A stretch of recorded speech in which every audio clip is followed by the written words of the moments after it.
Assalamualaikum para sahabat film. Semoga kalian semua pada sehat selalu.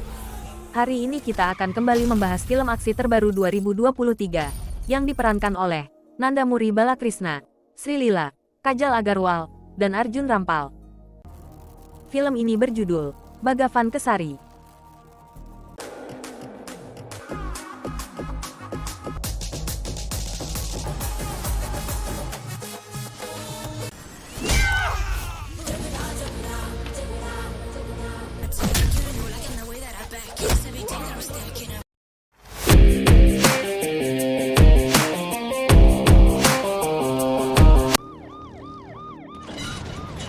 Di sebuah penjara ada sekitar 20 orang tahanan baru. Mereka sengaja dimasukkan ke penjara oleh pemerintah. Seorang sipir penjara yang bernama Narayan memberitahu kepada C.I. Srikan tentang masalah ini. Narayan menjelaskan bahwa ia disuruh para petinggi untuk meletakkan tahanan baru ke Blok B. Ratan Sukla adalah seorang pembisnis yang telah mendukung pemerintahan sebelumnya. Itu sebabnya pemerintahan baru menjebloskannya ke penjara dengan tuduhan palsu. Pemerintah sengaja mengirimkan para preman untuk membunuh Ratan Sukla. Bhagavan Kesari seorang tahanan. Ia melihat beberapa orang preman yang akan menghabisi Ratan Sukla. Bak seorang superhero yang memiliki otot kawat tulang besi. Ia pun menghajar para preman. C.I. melihat kejadian ini. Bahkan putrinya pun turut menyaksikan kekuatan Bhagavan Kesari. C.I. pun mencari tahu siapa Bhagavan sebenarnya. Ia meminta anak buahnya untuk memberikan berkas yang berkaitan dengan Bhagavan. Ia pun melihat berkas itu. Ia pun sangat terkejut seketika melihat berkas milik Bhagavan. Saat ini ibu Bhagavan sedang sakit keras. Ia ingin sekali melihat putranya di sisa hidupnya ini. Para tahanan pun memohon agar C.I. memberikan izin agar Bhagavan bisa menemui ibunya untuk terakhir kalinya. C.I. pun pergi untuk mengantarkan Bhagavan ke kampung halamannya untuk menemui sang ibu. Namun sayangnya sang ibu pun meninggal. Sejak saat itu Bhagavan telah merasa berhutang budi kepada C.I. Srikan. Vijaya, putri Srikan mengatakan jangan bersedih jika ibumu meninggal. Mulai sekarang anggaplah aku ibumu. Bhagavan pun tersenyum. Sebelum meninggal, ibu Vijaya adalah seorang angkatan udara. Srikan sangat ingin Vijaya mengikuti jejak ibunya. Karena Srikan merasa bersalah atas kematian istrinya. Bhagavan mengatakan kepada Vijaya, selalu angkatlah kepalamu ke atas, agar dunia selalu menghormatimu. Lalu ia pun memberikan mainan yang dibuatnya kepada Vijaya. 1 minggu sudah berlalu, namun ia tidak melihat keberadaan C.I. Ia pun mulai mencari tahu apa yang terjadi. Ternyata setelah C.I. mengizinkannya untuk bertemu ibunya, C.I. pun diskor. C.I. telah memasukkan nama Bhagavan untuk pembebasan tahanan. Bhagavan pun bebas. Ia langsung menemui C.I. di rumahnya. C.I. ada pekerjaan di Hyderabad. Ia akan menitipkan Vijaya kepada Narayan. Namun Vijaya ingin tinggal bersama Bhagavan. C.I. pun mengizinkan. C.I. pun pergi untuk mengurus pekerjaannya. Saat di perjalanan kembali, C.I. pun mengalami kecelakaan, hingga mobil yang dikendarainya terguling dan ia pun meninggal di lokasi kejadian. Bhagavan pun sangat terkejut mendengar kalau C.I. telah meninggal, hingga menyebabkan Vijaya terkena serangan panik seketika, ketika tahu ayahnya telah meninggal. Vijaya bertanya, ia harus memanggil apa kepada Bhagavan. Lalu Bhagavan menjawab, panggillah aku paman. Aku akan selalu ada untukmu. Hari-hari pun berlalu. Vijaya pun kini telah tumbuh dewasa. Vijaya mengajak pacarnya Kartik untuk menonton film. Kartik pun menolak. Dengan tangan Vijaya pun melemparkan ciuman manis kepadanya. Namun ada seorang lelaki yang cemburu melihat mereka. Ketika hendak menonton film, Vijaya dan sahabatnya tak sengaja menabrak mobil polisi. Mereka pun meminta bantuan kepada Prachi, seorang dokter psikolog. Namun sayangnya Prachi tidak dapat berbuat apa-apa. Karena polisi ini sangat menakutkan. Bhagavan pun datang. Prachi bertanya siapa dia. Lalu Vishu mengatakan, ia adalah paman Vijaya. Prachi telah jatuh cinta pada pandangan pertamanya kepada Bhagavan. Bhagavan sedikit menasihati Vijaya. Vijaya pun memasang wajah manis, dan membuat pamannya itu langsung luluh. Bhagavan bertanya kepada polisi, apa alasannya ia membawa para wanita ke kantor polisi. Mendengar polisi ini mengatakan hal buruk, Bhagavan pun mulai mengajarkan ia bagaimana bersikap sopan terhadap wanita. Bhagavan membakar bagian perut polisi, lalu memanaskan teh di atas perut polisi itu. Prachi yang menyaksikan hal tersebut semakin kagum dengan dirinya. Kemudian polisi itu pun meminta maaf. Para petinggi pemerintah sedang berkumpul. Mereka sedang membahas tentang bisnis yang dijalankan oleh Rahul Sangvi. Mereka telah mengetahui jika Rahul Sangvi telah terlibat dalam bisnis obat terlarang. Berdasarkan laporan intelijen negara dan petugas bea cukai, informasi mengatakan bahwa kapal Rahul Sangvi itu akan segera digerebek. Rahul Sangvi adalah seorang pengusaha yang haus dengan kekuasaan. Ia memiliki ambisi untuk menguasai negara ini. Ia ingin menamai negara ini sebagai Rahul Bharat Sangvi, dan ia pun sanggup untuk membunuh putranya sendiri demi mencapai ambisinya. Setelah mendengar bahwa kapal itu sedang digerebek, Sangvi pun menyuruh anak buahnya untuk meledakkan kapal tersebut. Lalu anaknya pun tewas dalam ledakan tersebut. Keluarga Prachi sedang melakukan perjodohan untuknya. Namun Prachi mengatakan bahwa ia telah menemukan seorang pria yang cocok untuknya. Bhagavan meminta bantuan Prachi agar Vijaya mau menandatangani surat lamaran dan bersedia untuk bergabung dengan pelatihan tentara. Prachi pun setuju untuk membantu Bhagavan. Prachi mengatakan, "Antar Vijaya setiap hari jam 6 sore ke rumahku." Vijaya dan Prachi pun menyusun rencana. Prachi ingin membuat Bhagavan jatuh cinta kepadanya. Ketika Prachi dan Bhagavan sedang asik mengobrol di pasar, ada seorang wanita datang dan menarik Bhagavan. Melihat Bhagavan dengan wanita itu, Prachi pun cemburu dan marah. Ia pun bertanya kepada Bhagavan siapa wanita itu. Bhagavan dengan polos menjawab jika wanita itu adalah kenalannya, yang sudah dianggap seperti saudaranya. Wakil CM telah melakukan kesalahan. Ia mencoba menakut-nakuti dan mengancam Rahul Sangvi. Lalu kemudian Rahul Sangvi pun marah dan mencekik Wakil CM di depan para pejabat lainnya hingga Wakil CM pun tewas di tempat. Namun Rahul Sangvi baru menyadari bahwa ada saksi mata di atas pembunuhan yang ia lakukan terhadap Wakil CM tersebut. Ia adalah PA. Saat ini PA telah melarikan diri. Saat ini Vijaya sedang dilatih oleh Bhagavan agar menjadi kuat dan layak untuk bergabung dengan tentara. Namun hati Vijaya masih menolak untuk bergabung dengan tentara. Ia tidak tahu harus melakukan apa untuk menghentikan niat pamannya untuk menjadikannya tentara wanita. Kemudian Prachi pun datang dan memberikan nasihat kepada Vijaya. Ia menyuruh Vijaya untuk tanda tangan lalu gagalkan tes fisik. Maka pamanmu akan berhenti untuk memaksamu bergabung dengan tentara. Vijaya pun menandatangani kertas lamaran. Seorang laki-laki mencoba melecehkan Vijaya. Kemudian lelaki tersebut ditampar dan langsung dikeluarkan dari kampus. Ayah laki-laki tersebut datang dan mulai mengancam Vijaya. Ia ingin Vijaya menuruti apapun keinginan anaknya itu. Ia ingin menjadikan Vijaya budak untuk anaknya. Bhagavan pun datang ke ayah anak laki-laki tersebut. Pembantaian Adilabat Bemseri. Akulah pelakunya. Kau telah mengganggu putriku. Apa menurutmu aku akan mengampuni siapapun yang mengancamnya? Dengan marah ia mengatakan kepada orang itu. Kemudian keluarga ini mulai keringat dingin setelah tahu siapa Bhagavan sebenarnya. Keluarga ini memohon ampun dan berjanji akan meninggalkan kota. Setelah itu mereka datang kepada Vijaya. Lalu mereka pun memohon maaf kepada Vijaya sambil berlutut dan meninggalkan kota ini. Kemudian PA bersama seorang wartawan bertemu. Mereka ingin mengungkapkan kematian Wakil CM. Namun anak buah Sangvi mengejar mereka. Salah satu dari mereka pun dihabisi oleh anak buah Sangvi. Namun PA dan wartawan berhasil kabur. Bhagavan ingin mengirim Vijaya ke Hyderabad. Di tengah pelarian PA dan wartawan membutuhkan laptop untuk menyimpan semua bukti kematian CM. Lalu mereka meminjam laptop Vijaya yang kebetulan sedang berada di sana bersama Kartik. PA pun telah menyimpan semua bukti di dalam laptop Vijaya. Orang tua Kartik datang untuk melamar Vijaya, namun Bhagavan menolak lamaran tersebut.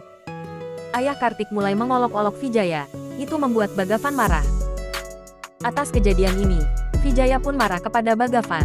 Vijaya pun meminta Bhagavan untuk menjauhi dirinya. Dengan alasan, dirinya mulai merasa takut kepada Bhagavan. Vijaya pun mulai menjauhkan dirinya dari Bhagavan.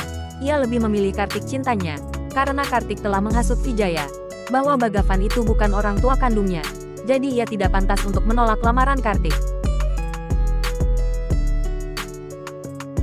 Ada sekelompok preman mendatangi rumah mereka, tapi ketika preman itu melihat wajah Bhagavan ia pun mulai mengingat kisah pembantaian yang dulu ia lihat dengan mata kepalanya sendiri.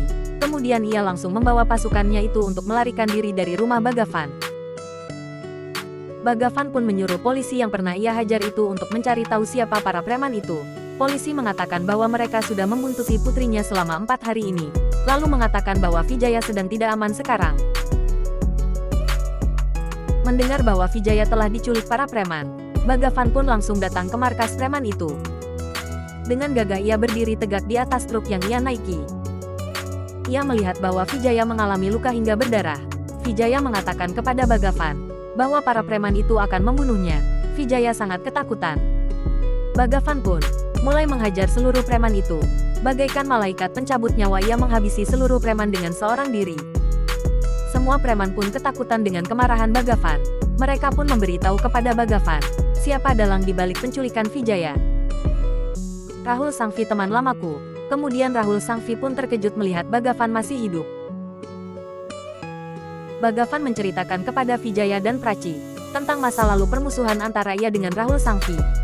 Bhagavan dulu adalah seorang polisi, sementara ayah Sangvi adalah seorang politikus kejam. Bhagavan pun memenjarakan ayah Sangvi atas kejahatan yang ia lakukan. Namun setelah bebas, ayah Sangvi pun meninggal. Kemudian Sangvi membakar seluruh desa Bhagavan untuk membalas kematian ayahnya.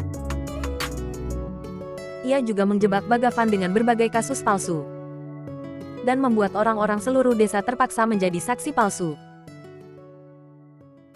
Kemudian Bhagavan pun masuk penjara. Mendengar cerita masa lalu Bhagavan, Vijaya pun memeluknya sambil menangis. Vijaya mengatakan, mulai hari ini, aku akan menuruti segala perintah paman. Mereka pun melakukan perjalanan ke Hyderabad untuk pelatihan tentara. Namun sesampainya di tempat pelatihan, Vijaya pun mendapatkan penghinaan dari pelatih tempat tersebut. Pelatih itu mengatakan ia tidak menerima wanita di tempat pelatihan ini. Wanita itu sangat lemah. Kemudian pelatih menyuruh Vijaya untuk berlari dengan cepat mengelilingi tempat itu. Lalu pelatih juga menyuruh agar Vijaya melakukan push up dengan cepat.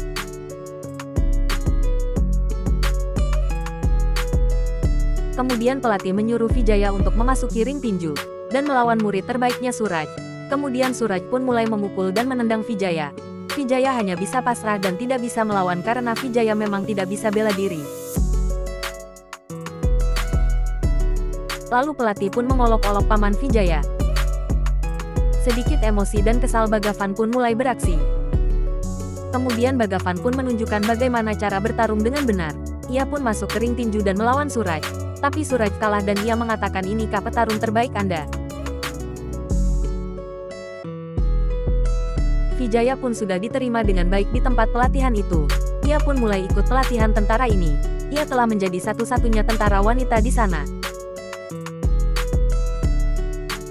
Hari-hari ia berlatih sekuat tenaga demi memenuhi keinginan Bhagavan untuk menjadikannya sebagai tentara. Pelatih mengatakan kepada Bhagavan, jika saja Vijaya bisa menghilangkan rasa takutnya, maka ia akan mencapai 100% untuk pelatihan ini, dan akan menjadikan dirinya sebagai tentara yang kuat. Sedikit frustasi, Vijaya mengingat pesan dari Prachi. Hari ini pacar Vijaya datang ke tempat pelatihan. Bhagavan pun melarang Kartik untuk menemui Vijaya. Vijaya yang melihat Kartik, langsung memanggilnya.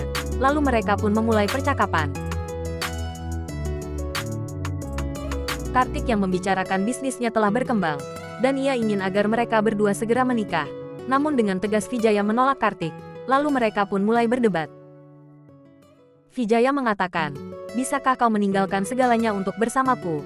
Bisakah kau mengurus segala kebutuhanku? Tidak ada yang bisa melakukan ini untukku. Kau mengatakan ia orang yang sadis. Dia adalah putra hutan, Nelakonda Bhagavan Kesari. Temanku, ia juga pamanku. Walaupun ia tidak melahirkanku, tapi ia adalah ayahku. Lihatlah Prachi, ia memanggilku ayah. Bhagavan sangat terharu. Rahul Sangvi memulai permainan dengan menjebak Bhagavan seperti yang ia lakukan dulu. Rahul Sangvi telah menangkap Vijaya dan Bhagavan. Mereka dikepung oleh anak buah Rahul Sangvi. Mereka menjadi tawanan oleh Rahul Sangvi. Prachi pun telah diancam oleh anak buah Rahul Sangvi. Kemudian, Ratan Sukla pun datang dengan helikopter, dengan membawa seluruh pasukan.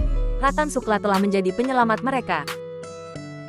Pasukan Ratan Sukla juga menyelamatkan nyawa PA, saksi kunci atas pembunuhan wakil CM yang dilakukan oleh Rahul Sangvi. Kemudian, ada seorang petinggi pemerintah yang datang kepada Bhagavan mencoba bernegosiasi untuk memberikan PA kepada mereka. Setelah tahu siapa Bhagavan, ia pun mundur dengan takut dan meninggalkan tempat itu. Namun Bhagavan mencoba bernegosiasi dengan menteri lainnya. Bhagavan mengatakan bahwa ia ingin bertemu dengan Rahul Sangvi. Bila ia mati kau akan selamat. Jika aku yang mati kau juga selamat. Menteri itu pun setuju. Menteri pun bertemu dengan Rahul Sangvi dan menyusun rencana untuk pertemuan Sangvi dan Bhagavan. Bhagavan sengaja membawa serta Vijaya dalam pertemuan ia dengan Rahul Sangvi, meskipun ia tahu ini sangat berbahaya untuk Vijaya. Bhagavan dan Prachi telah merencanakan ini untuk membuat Vijaya sadar jika ia memiliki kemampuan bertarung seperti singa betina. Bhagavan pun pura-pura lemah di hadapan Vijaya. Ia membiarkan dirinya dihajar oleh anak buah Sangvi. Vijaya sangat sedih melihat Bhagavan terus dihajar oleh anak buah Sangvi. Hingga akhirnya Vijaya pun terkena pukulan mereka dan pingsan seketika.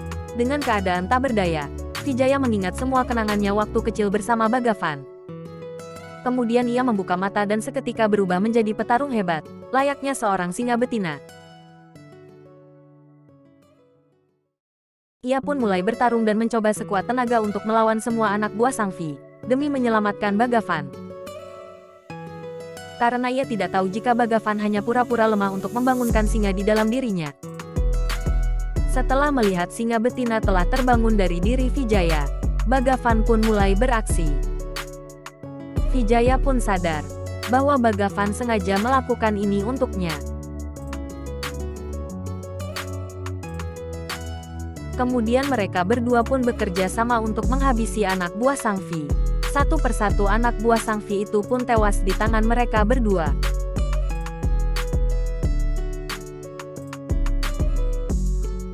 Setelah semua anak buah Sangvi tewas, Bhagavan pun memulai pertarungan dengan Sangvi. Mereka bertarung hingga darah penghabisan. Sampai pada akhirnya Sangvi pun tewas di tangan Bhagavan. Kini Vijaya pun telah menjadi seorang tentara wanita. Ia berdiri tegak dengan menggunakan seragam tentara, dan memberikan pidato di hadapan semua orang. Bhagavan pun melihat putrinya dengan bangga, dan film pun selesai.